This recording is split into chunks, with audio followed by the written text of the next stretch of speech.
So in this example, we are going to use our optimization functions to help a company out with their scheduling, and so we're going to introduce a matrix to help us do that. So a small restaurant requires a different number of full-time employees on different days of the week. The number of full-time employees required each day is given below, which actually is the next page. Company policy states that each full-time employee must work 5 consecutive days and then receive 2 days off. So if you work Monday to Friday, you get Saturday and Sunday off.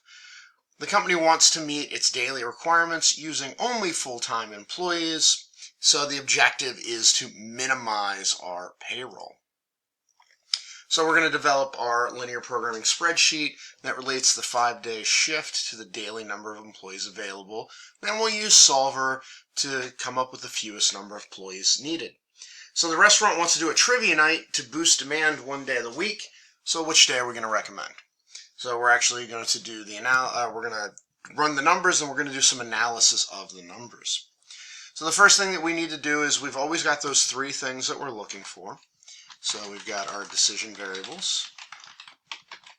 We're going to have our constraints. And then we have our objective function.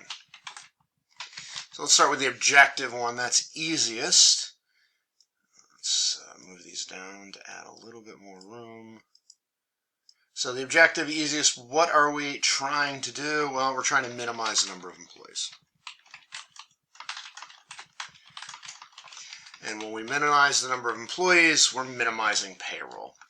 So the decision variable, what is the thing that we get to choose? What do we get to decide?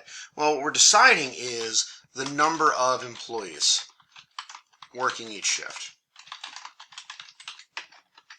And then we have the constraints. Well, our constraint is that daily workforce requirement. We also have a non-negativity constraint because we can't have negative numbers of people working.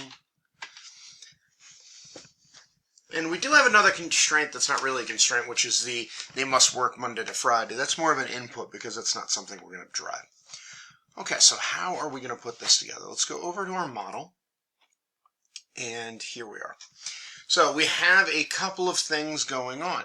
First of all, I have our decision variables up here, and these are the number of employees that start their 5-day shift on each of these days. Monday, Tuesday, Wednesday, Thursday, Friday, Saturday, Sunday. So I have my employees available down here. Here is what I'm required for each of the days. So we need to relate our decision variable here to our total number of employees. Well, how are we going to do that? Well, we're going to use a scheduling matrix. And so basically what this is going to be is this is going to be a matrix that we're just going to multiply by our decision variable to find out how many employees that we're going to have for each of the days. So that's why I've got it in a vertical column here, because we're going to do a sum product of this with everything who's working Monday to figure things out. So how does this thing work? Well, it's basically we're going to be putting in a 1 on every day that they would be working. So here, this is the people that start on Monday. So if I start on Monday, I'll be working on Monday, and then Tuesday, Wednesday, Thursday, Friday, and then I have Saturday and Sunday off. So I come down here to the next one, Tuesday. Well, this person starts on Tuesday. So if they start on Tuesday, they're going to go till Saturday. Now, I don't have to put zeros in here because it's a blank cell, so Excel assumes it's 0. So if I start on Wednesday, I work my 5 days, that puts me to Sunday. Then I work on start on Thursday, 1, 2, 3, 4, and then I come back for my 5th day on Monday. And then I go to Friday, 1, 2, 3, and then I have to work Monday and Tuesday. If I start on Saturday, 1, 2, and then I got 1, 2, 3, that makes it my 5 days. And then if I start on Sunday, I work Sunday, and then Monday, Tuesday, Wednesday, Thursday. So how is this going to work is I'll be able to sum product this matrix, and this is just all what day of the week they start times this one. So if I get somebody, if I'm looking at the number of employees that I'm going to have on Monday, and I to have a Tuesday come in here, it's not going to matter because it's going to be the Tuesday person doesn't work on Monday. That ends up being 0, and so that won't work. So let's put this together. So what I'm going to do is I'm going to sum product, and I want to take my decision variable array. And actually, let's before I do that, let's give some range names here. So we'll go here, we'll go here, we'll go here. We'll pick up those 3 because those will be used in our constraints. So formula, create from selection, left column. Now, this one here is our decision variable. There's nothing really at the top, so I'm just going to highlight that, and we'll click over here, and what do we call that? We'll call it workers underscore day.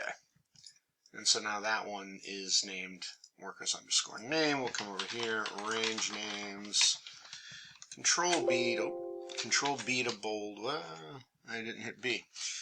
Control B to bold, and then we'll go using formula, paste names, paste list. There we go. Okay, so now we'll come here, and I will sum product. This way I won't have to actually lock this in because it is a name now. And then we'll multiply that by that column there. That column we want to float left and right. So I'll close that, I'll execute that. So I currently have 0 people, but let's say I'll put 1 in for every day of the week.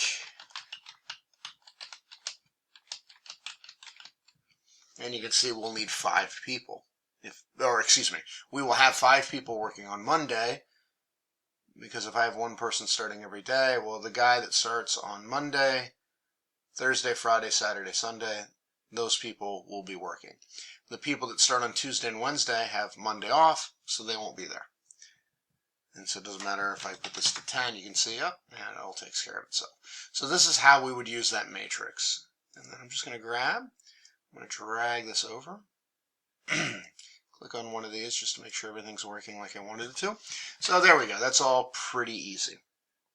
So we have our employees required here. This is our constraint, and we need to be greater than or equal to the employees required. So I'll just drag that over now. And so that way I have a visual representation of the constraint. And so the last thing is total number of employees. This one's easy.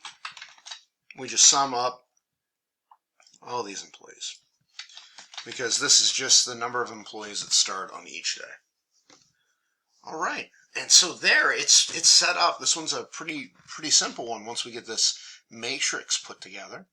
So let's go to data, go into solver, and so the first thing I'm going to do is I want to take this, and I'm going to that's my solution. I'm going to change the variables.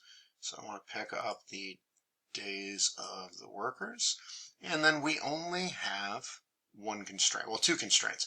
Make constraint unconstrained variables non-negative. That's my non-negativity. I'm going to add this one in. And so all of these fellows here need to be greater than or equal to these ones. And then I'm going to hit OK. I'm going to end it all. Total employees, number of workers a day, employees available, employees required, and I'm going to hit solve. And you may be wondering, why didn't I change this to minimum? I just want to show the error. Okay, here, this is our unbounded error. The objective cells do not converge because I'm telling it to make it as large as possible, and it can just keep going. So let's go back and redo that and fix that. So it's just one of the things that'll happen when you key in the wrong thing. So now I'm going to hit the minimum value, and I'm going to run that. Okay, they found a solution. All constraints and optimality conditions are satisfied. We're not going to spit out a report for this, but we are going to talk about this data here. And I'm going to talk about this data in the next video.